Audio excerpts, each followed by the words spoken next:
toujours ces merveilleuses musiques de chez Filmation pour nous accompagner, pour m'accompagner dans ces revues. C'est un véritable plaisir. Et là en plus je m'éclate, hein, vous voyez sur cette gamme, j'ai mis moins de lumière, une lumière un peu plus rasante qui fait ressortir les détails des personnages. Je suis assez content. Moi j'essaie d'améliorer entre chaque vague. Dites-moi ce que vous en pensez les amis. Et si vous avez des idées à me soumettre, n'hésitez pas. Mais là je suis content, on voit vraiment bien tous les détails de l'armure de Merman, ainsi que de son... j'aime pas les gens qui appellent ça le pain de maïs, mais moi j'ai une autre solution à vous proposer. Un rostre, ça peut venir d'un rostre d'une créature marine quelconque, je ne sais pas. Bref. Merman arrive dans la gamme origine, vague 3. Enfin. Et ici c'est une carte euro.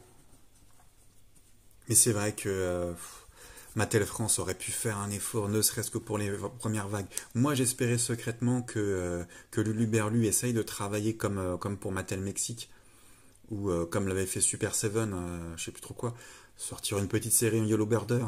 Vous n'auriez pas aimé voir ici écrit Océanor? Non mais dites-moi.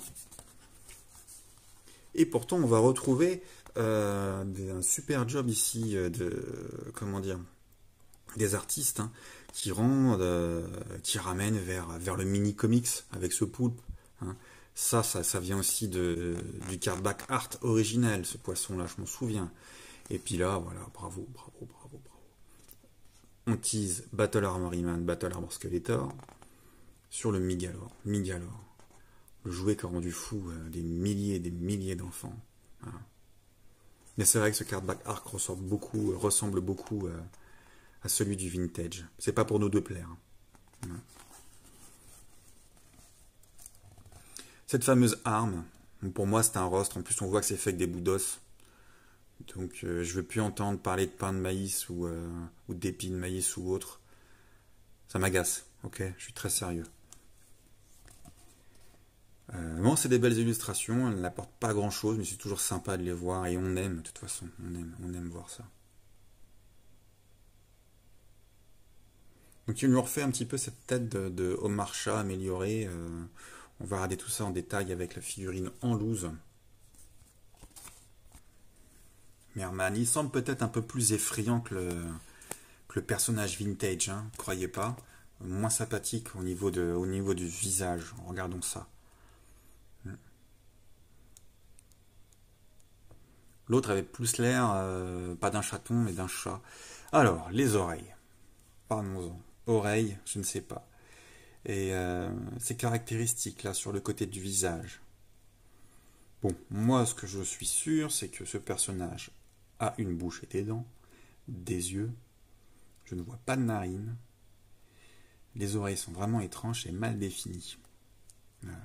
Moi, j'y verrais ici peut-être des branchies, mais dans le personnage de Filmation, dont je montre la photo là, je me dis, aussi vous avez vu les figurines, hein, que j'ai présentées récemment, c'est peut-être pas des oreilles mais des branchies. Les poissons de toute façon, ou les batraciens, n'ont pas de grandes oreilles comme ça, mais des branchies qui dépassent. Donc, c'est une chose à réfléchir, c'est peut-être c'est peut-être pour ce genre de réflexion que vous suivez MDUO. J'ai eu un véritable coup de foudre quand j'étais gamin pour la figurine vintage, notamment pour la couleur qui m'interloquait en fait tout simplement. J'aimais vraiment beaucoup. La tête se démonte, évidemment. On est sur les mêmes caractéristiques que les autres personnages. Cette fameuse épée faite en os, c'est vraiment la même que celle du vintage ou presque, hein. Ça fait plaisir. Hop, je mets ça là. Qu'est-ce qui va nous rester? Ce fameux harnais. Globalement la même chose que l'ancien. Alors moi je les retire comme ceci. Hop, et voilà. Alors le problème sur le vintage a été solutionné. C'était qu'en fait le harnais était en 2 pièces. Et celle-ci était collée. Lorsqu'on l'a décollé, il y avait comme une espèce de rivet en plastique qui était fondu en fait. Et lorsqu'on le désolidarisait, on ne pouvait plus le remettre. Du coup, c'est pour ça qu'on retrouve plein de harnais de Océanor vintage où il n'y a pas cette partie-là. Mais là, c'est bien dans la même masse, donc on n'a pas de souci avec. Non, c'est bien fait, bravo. Bravo à nos amis de Mattel, je vais le regarder comme ça, puisque moi,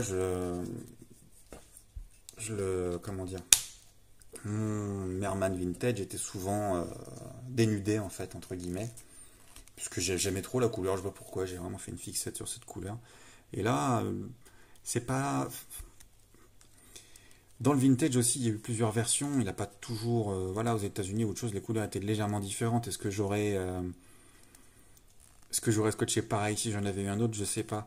Là, bon, c'est pas la même couleur que sur le vintage que j'avais, c'est sûr, mais bon, le travail est là, il est super. Très très belle figurine. J'en étais content. J'en suis très content de ce Merman. Voilà. Tout comme Zodak, il fait partie des premiers personnages qui sont développés par l'équipe de chez Mattel. Et voilà, donc lui, il n'y a pas de problème pour l'alignement, hein. On sait tout de suite que c'est un méchant, très puissant en fait, hein, puisqu'il arrive à combattre de manière assez efficace Musclor, à le vaincre momentanément même, et puis même à s'introduire dans le château des ombres et à essayer de couper l'arbre sous le pied de Skeletor en fait. Donc voilà, il faut le respecter. C'est un lord, hein, un lord comment dire, un seigneur des océans. Cette histoire est développée un peu plus tard. On sait qu'il y a dans le dessin animé, il a des hommes de main aquatiques à son service. Donc c'est pas n'importe qui. Mais voilà, historiquement, on développe pas plus ce personnage-là. Il faudra attendre 2002 et puis, comment dire, la période classique pour lui voir une biographie vraiment bien développée. Bon, je reparlerai un peu plus tard certainement. Voilà pour la 4e vidéo de la vague 3, et puis on va embrayer un petit peu sur la suite. A très vite sur MDUYO, merci pour vos commentaires.